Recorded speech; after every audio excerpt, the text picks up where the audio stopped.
നമസ്കാരം കുട്ടികളെ. ഇന്ന് നമ്മൾ പരിചയപ്പെടാൻ പോകുന്നത് മലയാളത്തിലെ അക്ഷരമാലയെ കുറിച്ചിട്ടാണ്. നിങ്ങൾക്ക് എല്ലാവർക്കും മലയാളം ഇഷ്ടമല്ലേ? എങ്കിൽ നമുക്ക് മലയാളത്തിലെ അക്ഷരമാലയെക്കുറിച്ച് ഒന്ന് നോക്കാം. മലയാളത്തിൽ 51 അക്ഷരങ്ങളാണ് ഉള്ളത്. ഈ അക്ഷരങ്ങളെ രണ്ടായി തരംതിരിക്കുന്നുണ്ട്: സ്വരാക്ഷരങ്ങളെന്നും വ്യഞ്ജനാക്ഷരങ്ങളെന്നും. 15 എണ്ണമാണ് സ്വരാക്ഷരങ്ങൾ ഉള്ളത്, 36 എണ്ണമാണ് വ്യഞ്ജനാക്ഷരങ്ങൾ ഉള്ളത്. എന്താണ് സ്വരാക്ഷരങ്ങൾ എന്ന് പറഞ്ഞാൽ? സ്വതന്ത്രമായി ഉച്ചരിക്കാൻ കഴിയുന്ന അക്ഷരങ്ങളെയാണ് സ്വരാക്ഷരങ്ങൾ എന്ന് പറയുന്നത്. വ്യഞ്ജനാക്ഷരങ്ങളോ, അത് ഉച്ചരിക്കണമെങ്കിൽ സ്വരത്തിൻ്റെ സഹായം കൂടിയേ തീരൂ. സ്വരാക്ഷരങ്ങളെ രണ്ടായി തരംതിരിക്കുന്നുണ്ട്: ഹ്രസ്വാക്ഷരങ്ങളെന്നും ദീർഘാക്ഷരങ്ങളെന്നും. എന്താണ് ഹ്രസ്വാക്ഷരങ്ങൾ എന്ന് പറഞ്ഞാൽ? ഉച്ചരിക്കാൻ ഒരു മാത്ര മതി, അതായത് വളരെ ഹ്രസ്വമാണ്, വളരെ കുറവാണ്, ചെറുതാണ് എന്നൊരർത്ഥമാണ് അതിനുള്ളത്. ഉച്ചരിക്കാനോ ഒരു മാത്ര മതി, അതായത് 1 സെക്കൻഡ് മതി.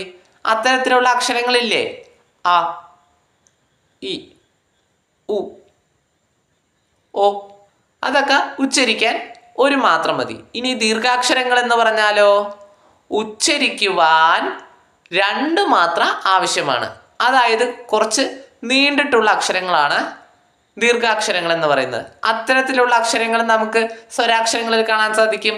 ആ, ഈ, ഊ തുടങ്ങിയിട്ട് ഒരുപാട് അക്ഷരങ്ങളുണ്ട് ഇല്ലേ? പിന്നെ വ്യഞ്ജനാക്ഷരങ്ങൾ നോക്കുകയാണെങ്കിലോ, വ്യഞ്ജനാക്ഷരങ്ങളെ ഒരുപാടായിട്ട് തരംതിരിച്ചിട്ടുണ്ട്: കവർഗം, ചവർഗം, ടവർഗം, തവർഗം, പവർഗം.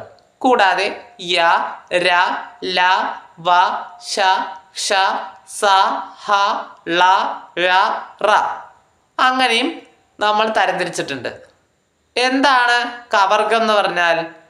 ക മുതൽ ങ വരെയുള്ള അക്ഷരങ്ങളെയാണ് കവർഗം എന്ന് പറയുന്നത്. ച മുതൽ ഞ വരെയുള്ള അക്ഷരങ്ങളെയാണ് ചവർഗം എന്ന് പറയുന്നത്. ട മുതൽ ണ വരെയുള്ള അക്ഷരങ്ങളെയാണ് ടവർഗം എന്ന് പറയുന്നത്. ത മുതൽ ന വരെയുള്ള അക്ഷരങ്ങളെയാണ് തവർഗം എന്ന് പറയുന്നത്. പ മുതൽ മ വരെയുള്ള അക്ഷരങ്ങളെയാണ് പവർഗം എന്ന് പറയുന്നത്. ഇവയെ തന്നെ വീണ്ടും ഒരു 5 തരത്തിൽ അവയുടെ ഉച്ചാരണത്തിൻ്റെ അവസ്ഥയ്ക്കനുസരിച്ച് തരംതിരിക്കുന്നുണ്ട്: ഖരം, അധികരം, മൃദു, ഘോഷം, അനുനാസികം. എന്താണ് ഖരം എന്ന് പറഞ്ഞാൽ? ഉച്ചരിക്കാൻ കുറച്ച് ബലം പ്രയോഗിക്കേണ്ടതാണ് ഖരാക്ഷരങ്ങൾ. ക, ച, ട, ത, പ എന്നീ അക്ഷരങ്ങളൊക്കെ ഖരത്തിൽ വരുന്നു. ഇനിയോ ഖ, ഛ, ഠ, ഥ, ഫ എന്നീ അക്ഷരങ്ങളൊക്കെ ഉച്ചരിക്കുന്നത് അധികരത്തിലാണ്. എന്താ അധികരം എന്ന് പറഞ്ഞാൽ? കുറച്ചുകൂടി ബലം വേണ്ടവയാണ് ഇവ. ഗ, ജ, ഠ, ദ, ബ ഇവയൊക്കെ മൃദു അക്ഷരങ്ങൾ എന്നാ പറയുക. അവ ഉച്ചരിക്കാൻ എന്താ? മൃദുവായ ശബ്ദം മതി ഇല്ലേ? ഇനിയോ ഘോഷം എന്ന് പറഞ്ഞാൽ കുറച്ച് ഘോഷിച്ച് പറയുക, കൊട്ടി ഘോഷിക്കുക എന്നൊക്കെ കേട്ടിട്ടില്ലേ? അതുപോലെ കുറച്ച് ഘോഷിച്ച് പറയുന്നവയാണ്. ഈ മൃദുവിനെയാണ് കുറച്ച് ഘോഷിച്ചിട്ട് പറയുന്നത്. ഖ, ഝ, ഠ, ധ, ഭ. ഇനി അനുനാസികം എന്ന് പറഞ്ഞാലോ? നാസികം എന്ന് പറഞ്ഞാൽ മൂക്ക്.